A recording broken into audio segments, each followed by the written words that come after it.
don't think it's going to be you. The bullet entered my leg just above my knee and came out next to my hip. I just never let it come to my mind that I was going to be shot.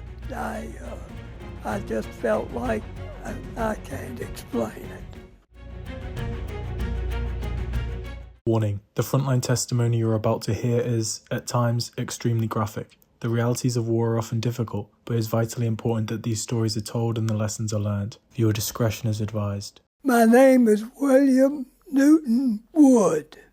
I was born in Rileyville, Page County, Virginia, on August 13th, 1923. When you grew up in the 20s,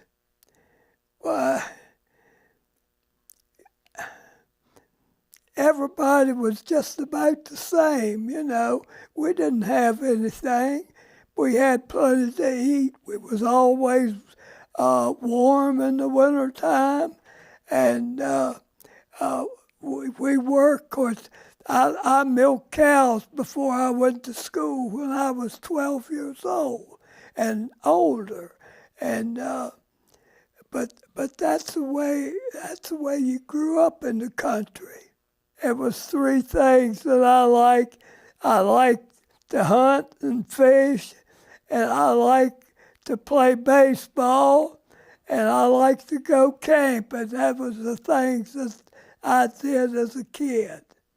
And I like to shoot a .22 rifle, and I did that a lot. I was working at American Viscose Corporation.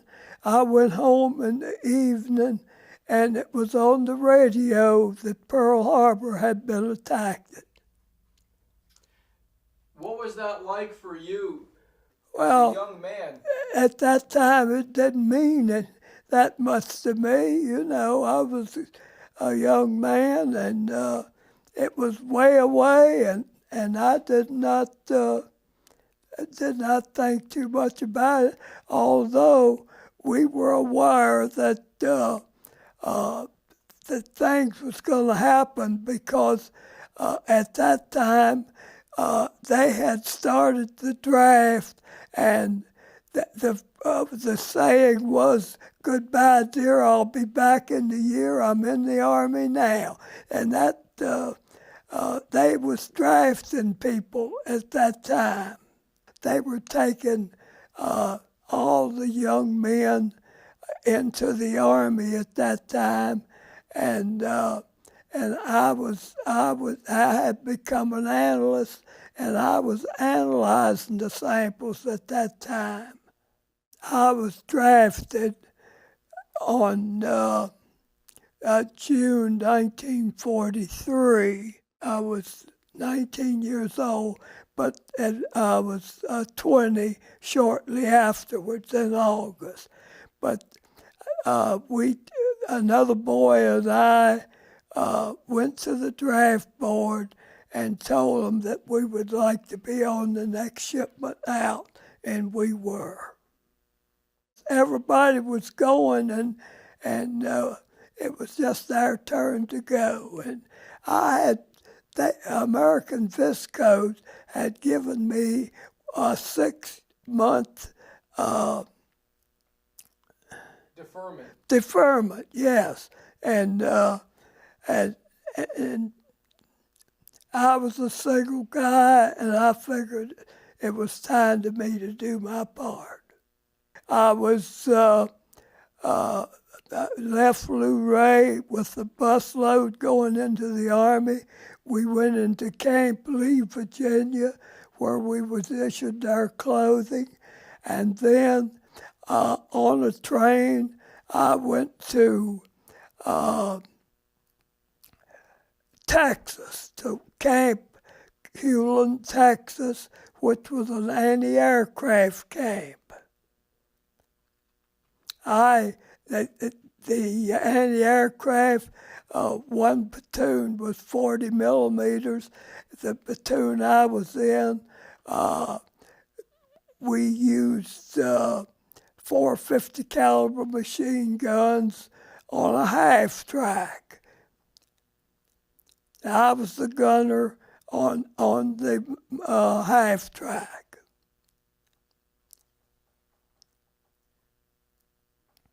And I never ever fired the .450s, but at targets we fired one machine gun on the sleeve being pulled by airplane. And after basic training, we thought we were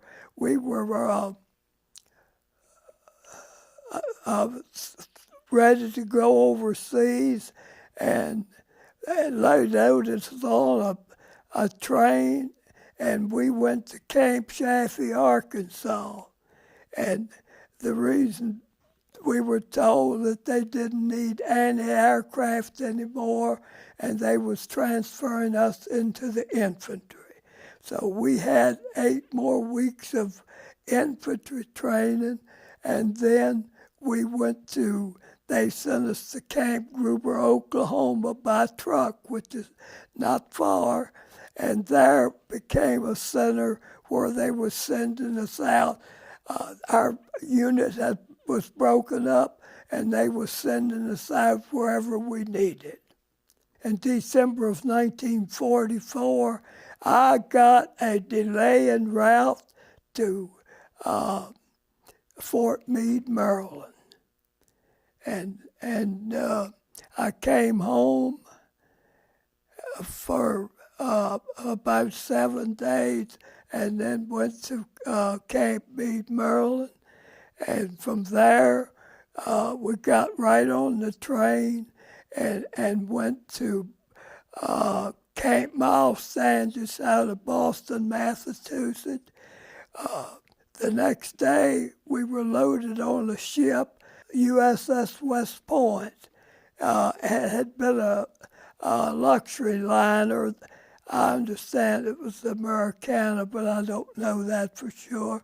And we went not on a convoy, it was a fast ship, and we went by ourselves 2 days out of Glasgow, Scotland. So they said, submarine. We had a submarine scare, and they dropped the 2 destroyers that had come out with us, dropped the bombs, and so supposedly they got the submarine. And then we landed in Glasgow, Scotland. From there, we got right on the train and went to Southampton, England, got off the train and got on the boat and crossed the English Channel, got on trucks, and from trucks I joined the 318th Infantry Regiment Company C. And that's where I started in Germany, just out of Battle of the Bulge. At that time, and of course, I wasn't there when that happened, but I went into a unit, I think about 3 or 4 of us, they had been in the Battle of the Bulge, the outfit I went in. Half of the platoon was boys from Virginia, and the other half was boys from Missouri, and they would say, "You all," and we'd say, "You guys." But I came out, and I visited 2 of the boys that lived in near St. Louis, and 2 or 3 times they came to my house, and that was the only people that I served with that I met after the war, because our outfit had been all torn up, and I don't know where all the guys went. All of them went as replacements at that time. We went through, when I first went in, we learned to march. You learned that. We had, when I was in Texas, we had abandoned ship drill where we get up on a big platform about 30 feet and had to jump off. You grab your belt and drop feet first, straight down into the ocean. They were called abandoned ship drill. We had parade. We learned to march. We had the obstacle course, which we went through and crawled through, where they put dynamite in pits surrounded by barbed wire, and they was shooting machine guns supposedly over our heads. You didn't dare stand up. You did, you might get killed. We went on 9-mile, 2-hour march. You had to make 9 miles in 2 hours. And the old boy, one of the boys that from St. Louis that I was with after the war, he said, "Bill Wood, if you can do it, I can do it too." And we made it. A lot of people fell out along the way and couldn't do it, but we made 9 miles in 2 hours. I had a delay en route from Oklahoma. I'm not sure what, 7 days, I think. Well, it took me 2 days to come home. And then I was home over Christmas, and then I went to Fort Meade, Maryland. Last time before, and my brother, he was a telegraph operator in Berryville. I got up on whatever day it was after Christmas and rode with him to Berryville, and I hitchhiked to Fort Meade, Maryland. Wasn't any problem getting a ride at that time, only the automobiles were few. It's not like it is today, but everybody would pick you up. Aboard ship, well, the one thing I can remember aboard ship was guys in the latrine throwing up. You know, I never got sick, but I got a little bit yucky a couple of times, but I made it okay. But there wasn't anything to do on the ship, you know. You just survived, and that was it. There was no amusement or anything. And you could, during the day, you could ramble around on the ship.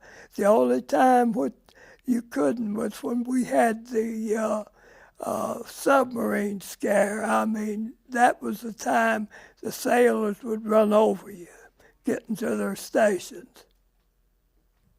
The submarine scare that we had, the sailors was getting to their stations in a hurry when that was sounded. You could see that on the way where they had been bombed, you know, but not a lot. The train moving, why,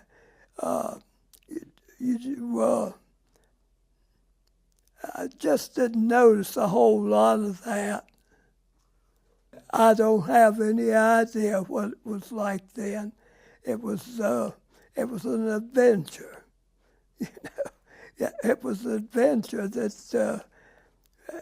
something you'd never done before. On right from the Battle of the Bulge, actually, I joined the company in Belgium. Well, oh no, rifleman. my buddy and I, he was a BAR, Browning Automatic Rifle man, and I and he worked together. I carried, that job requires a lot of ammunition, and I carried bandoliers of ammunition to help him with what he needed. And sometimes the BAR is a right heavy rifle, and sometimes I would carry the BAR, but he was actually the BAR man. You know, I don't know what a M1 rifle carries, but one of my friends right here in Front Row bought an M1 rifle a few years ago, and I picked it up, and I thought, God, that was part of me at one time, you know. That steel helmet and that rifle was part of you. Those were the two things you didn't let loose of.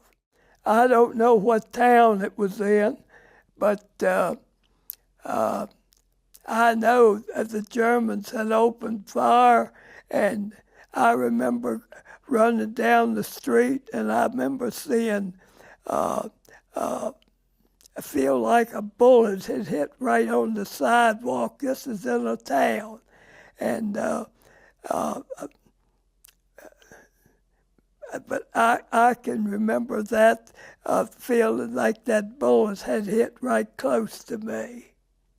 What was happening, see, I was in Patton's Third Army. At that time, the Germans was receding, and Patton would go to a town, and then we'd have to come back and mop up behind him and go through them towns. And some towns there was hardly any opposition, and some towns we had to fight for them. One of the things that I remember real well, we was up on a mountain and looking down into the valley, and B-17s was bombing the town down there, and it was tremendous. Wave after wave of B-17s came in, and they just leveled that town. I remember that real well. You know, a rifle can kill you, but when the big stuff starts coming in like that, a hole in the ground is the most wonderful thing in the world. I remember one time when we were getting ready to get on trucks to move somewhere, and we was under fire, artillery, and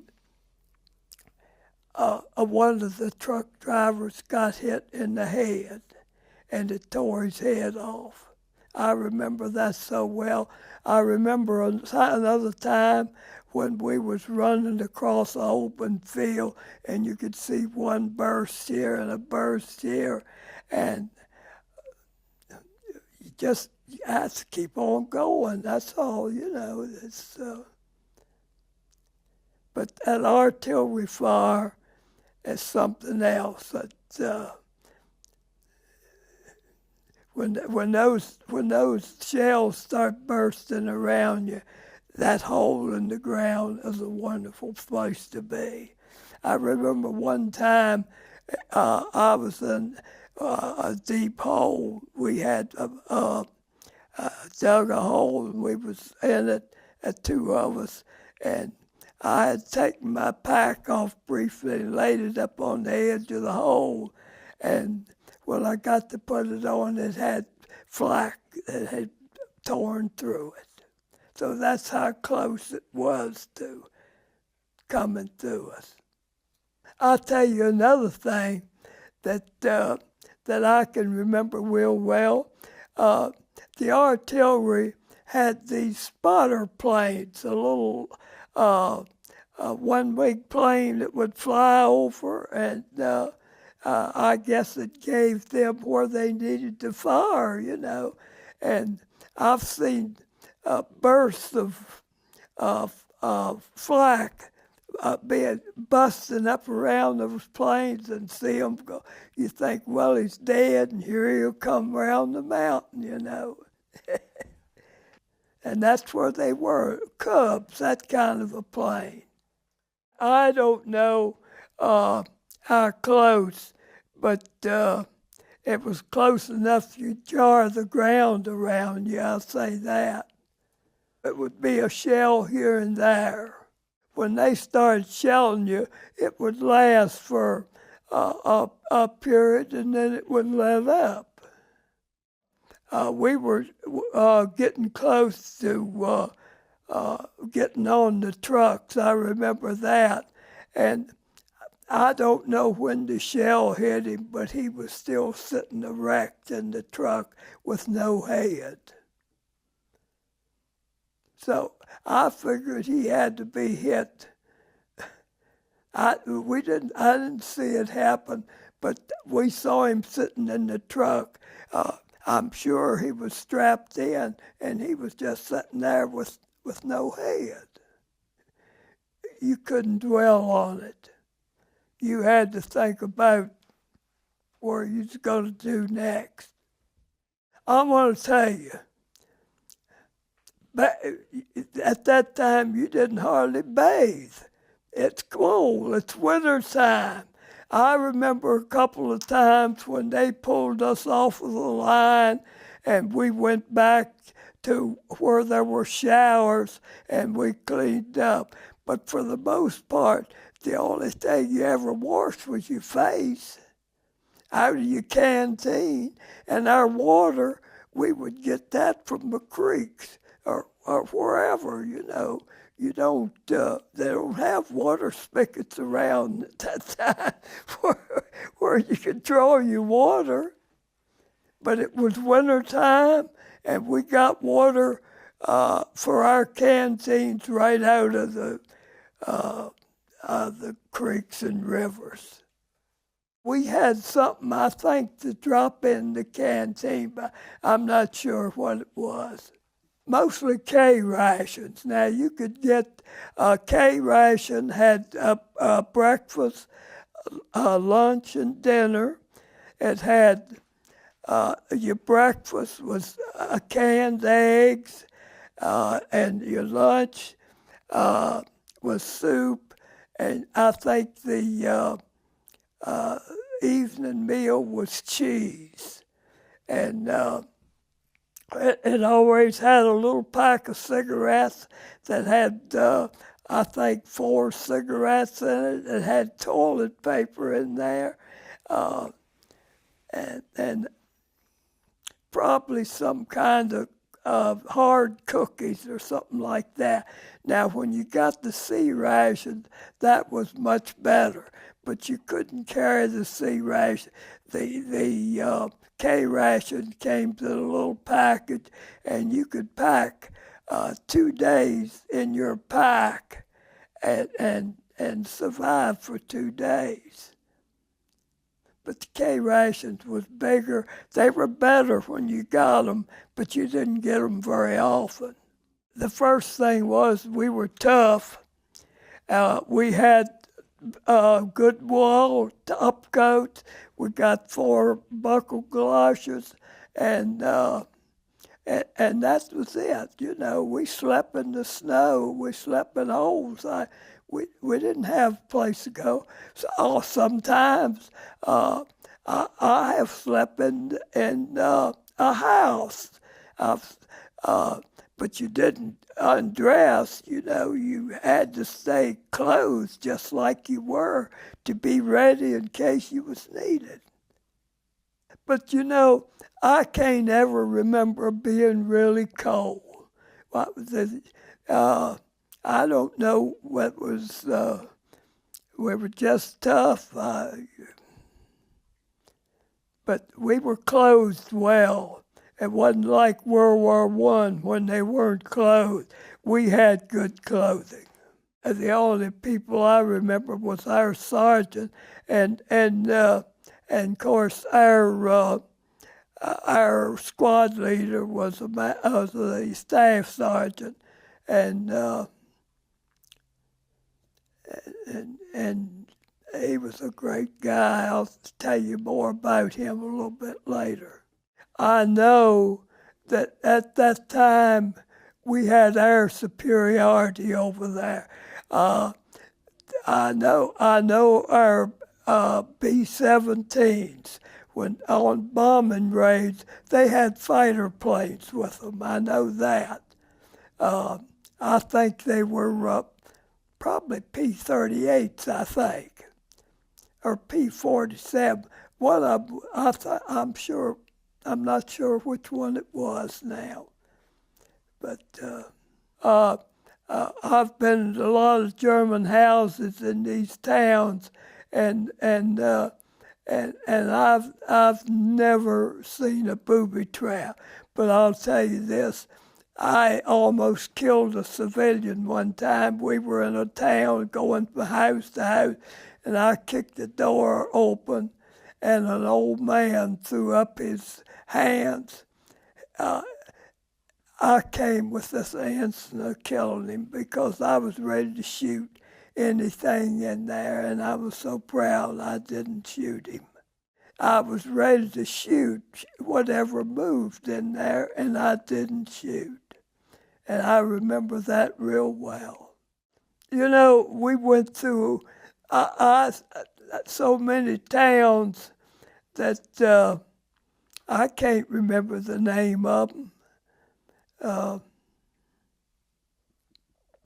I know we crossed the Rhine River on PT boats because the bridges had been destroyed. I can remember they put us on PT boats and we didn't know what to expect, but we went across the Rhine River that way and with no opposition. I understand the 7th Army down south of us had a lot of opposition there. You know, I've often wondered how Patton got his tanks across there. I don't know.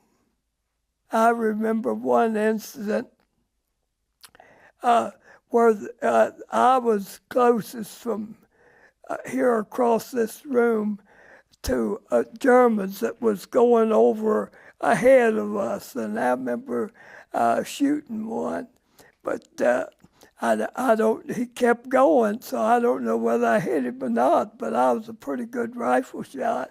But I remember that incident real well. We never was in any real army fight, so to speak, you know. It's not, you know, the Germans was, we took a lot of German prisoners. You know, German soldiers was giving up, but the SS troopers, they didn't give up. You know, they fight you right to the end. But I think the average German soldier was just like we were. They didn't want to be there, and we didn't want to be there either. I don't never coming into contact with any SS troopers that I knew. Oh, Hitler Youth? No, I didn't know anything about the Hitler Youth. But I'm told that Hitler Youth was just tough, like the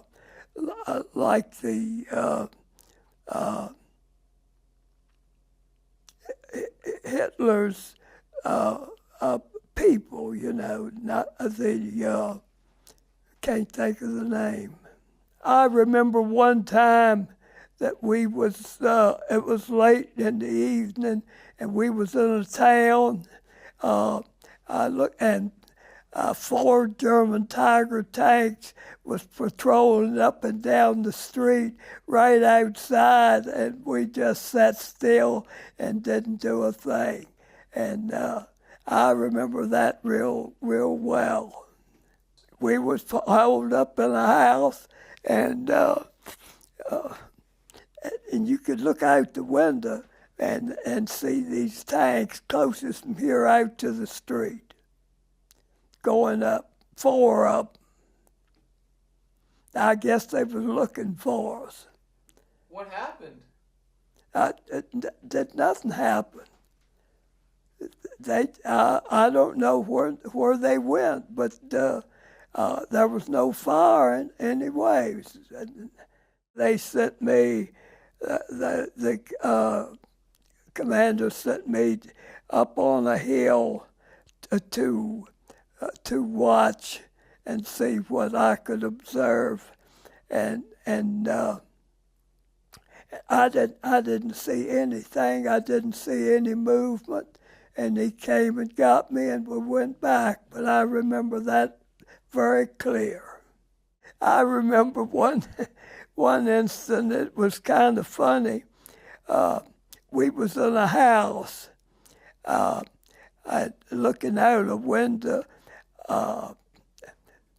about 150 yards away. A German soldier. It was in an alley, and he would come out and run across the alley, and then a few minutes later, he'd go back, and he did it numerous times. So you sat there and hold your gun, but the time you saw it, it was too late to shoot at him. But anyway, he was a decoy.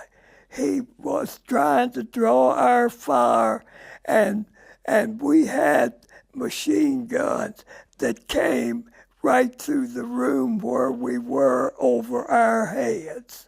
I remember that incident real well, that how lucky we could have, if those machine gun bullets would have been lower, we could have all been shot. It was all kinds of little towns. On some of them, there was no opposition. We'd just keep going. But you had, Patton had gone through some of these towns ahead of us, and it was our job to come back and mop up Patton's tanks. All of us had 2 grenades. Right up here where we could get to.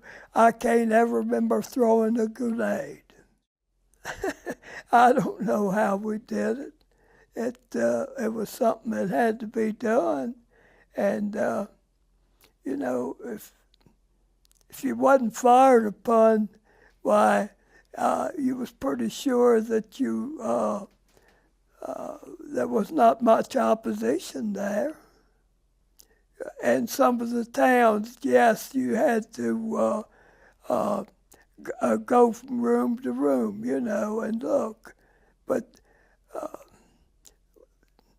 we did not encounter too much action during those periods. The German soldiers had retreated. I just never let it come to my mind that I was going to be shot. I just felt like it.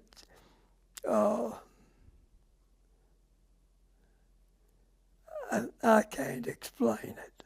You don't think it's going to be you. We entered Kassel, Germany in late afternoon.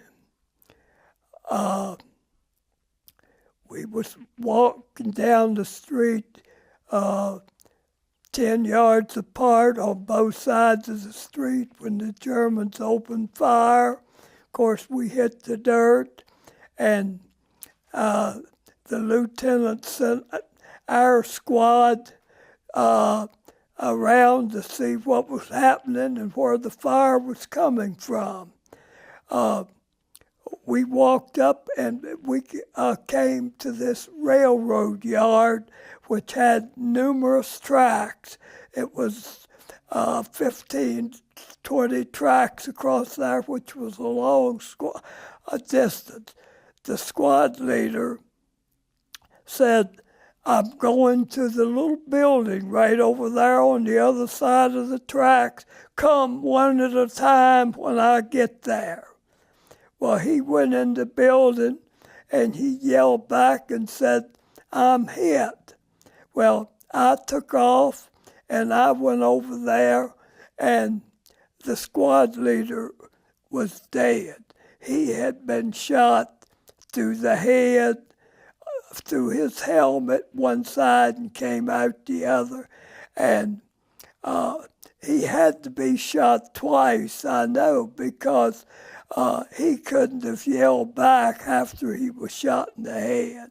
So the squad came up into the little building, and I took over, and I said, "I'm going to that doorway right at the bottom of this bank. Come one at a time." And when I run out, there was a wire which was a couple feet off the ground, and I had to jump.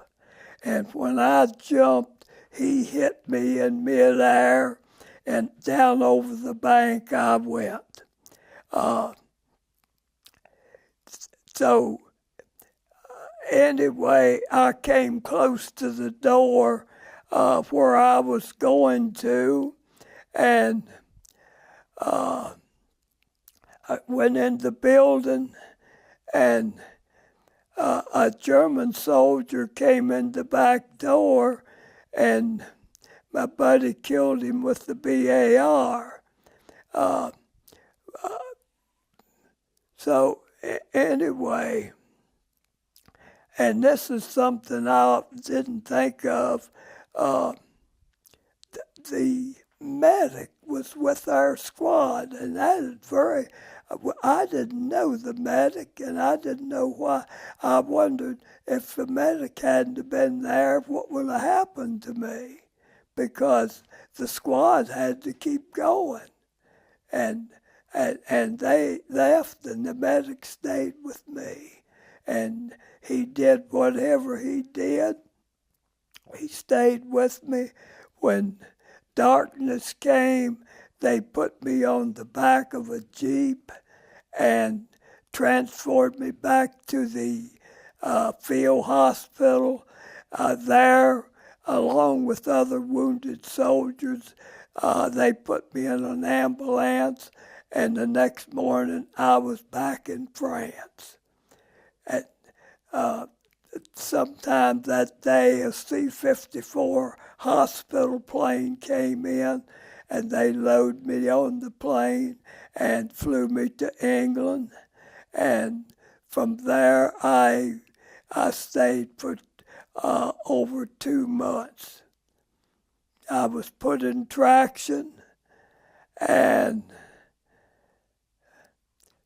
the worst thing about it was laying there in bed. My wound didn't bother me as much as being an active person. I was no longer active. I was mobilized, immobilized, and I was laying there in bed with traction being hooked onto me. And I stayed that way for over 2 months. They put a full body cast on me and put me on a ship and transported me to South Carolina. I remember it took 2 weeks, and the ship's name, if I remember right, was the Ernestine Coranda, supposedly was the first nurse killed in World War II. We landed in South Carolina, carried us off of the boat, and I looked around and I saw a boy that I graduated from high school, a man from Liberate who had been shot out over Germany. He was in the Air Corps and had been my prisoner.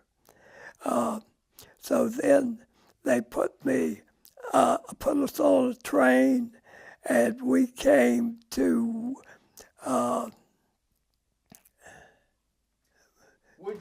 Woodrow Wilson Hospital between Stanton and Waynesboro, Virginia. We were transported by train to Woodrow Wilson Hospital, which is between Stanton and Waynesboro. they put traction back on me, not with the pins. They put tape down each side of my leg and hooked the weights some way to that. And they kept me in traction for another 2 or 3 weeks.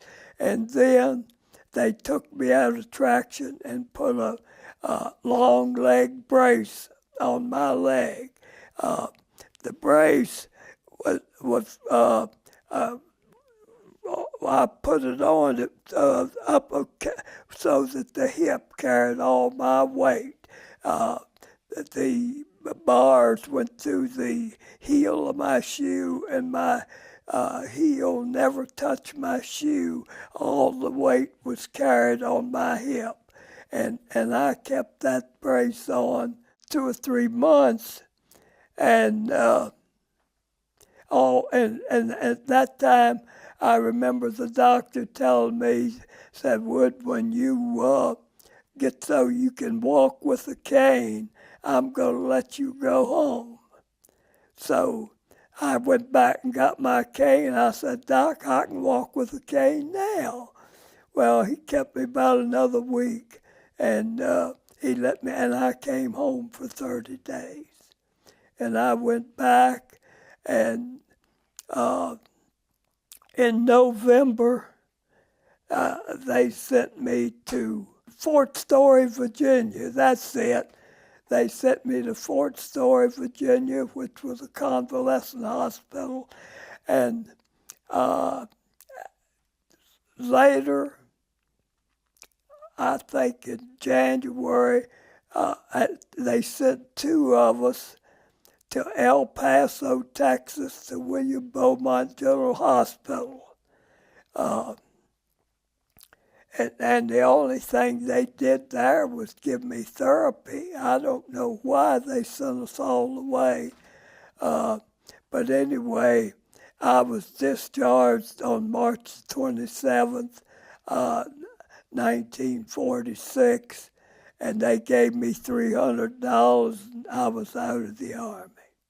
I don't know who was fired, but I remember that hitting the dirt, and I remember the lieutenant sending our squad to investigate and see where it was coming from. I don't know what happened after that, because after I was wounded, I had no more contact with anybody. I was hit just above the knee on my right leg. I was jumping the wire at that time, and the bullet traversed up and came out near my hip, and it tore the femur completely up, and they had to kind of rebuild that.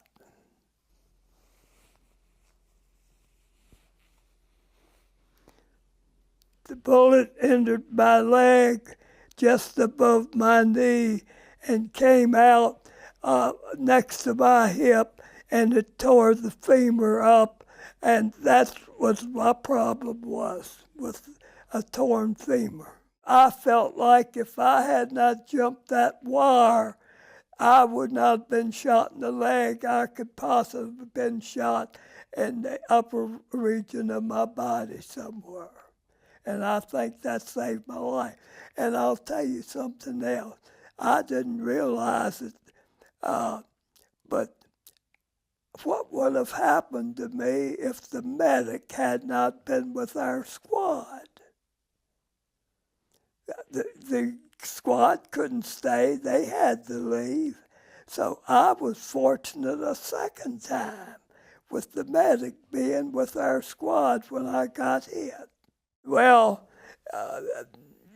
you change from a strong individual to a nothing, you know. But I still had a sense about me. I still knew what I had to do, and I did it. But of course, when I got hit, I don't know what happened to my rifle. it was probably up on the bank somewhere where I got shot, but my rifle was, I don't know whether they ever picked it up or not. Yes, sir. But they had to come because my squad leader was dead in the little building at the top of the bank. He was in the building. He had gone in the building. There was a window out the back, out on the side towards the building where we were going to when I got shot. But I feel like he probably got shot just before he went in the building. And then he looked out the window and got shot through the head. That's my theory, but I don't know that to be the truth. He was a great guy. He always went first, you know, and follow me. I'm sorry I can't remember his name, but he was a gentleman. That's all I got to say. Timid sort of a man, but he was really nice. He treated his soldiers good. You don't know where he was from, do you? No, I do not. Never did know what he's from, but the names have, I just can't think of the names anymore. I knew him at the time. He was with them. I didn't know he was with the squad. I didn't know the medic, but I'm sure thankful he was there because he took over right away with me. He fell about as far as from here to where Danny is behind you, 20, 25 feet. A couple other things I'd like to add. When I was in William Beaumont General Hospital, a buddy and I, we went down to Juarez, Mexico. Cost a couple pennies to go or come back, I've forgotten which. But anyway, we visited down the main drag. We couldn't get off the main drag. We stopped in every bar and had a shot of tequila. Well, that night was about the worst night I've spent in a long time, and I haven't had a shot of tequila since that time. That would end at that. What is some life advice that you would like to give future generations? Be good to everybody. Forgive anybody who's done wrong to you. Trust in God, and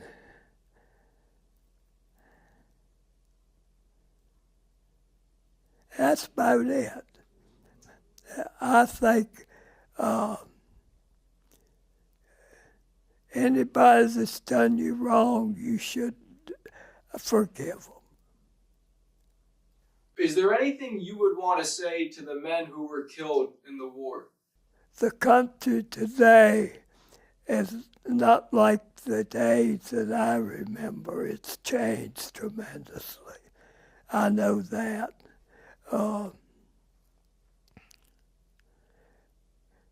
And I don't think it's for the better. I think it was better back in my days than it is today.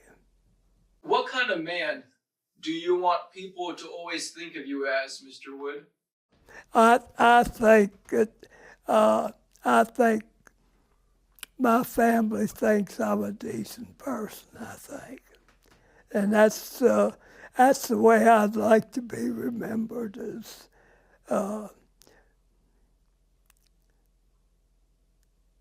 person that you're not ashamed of.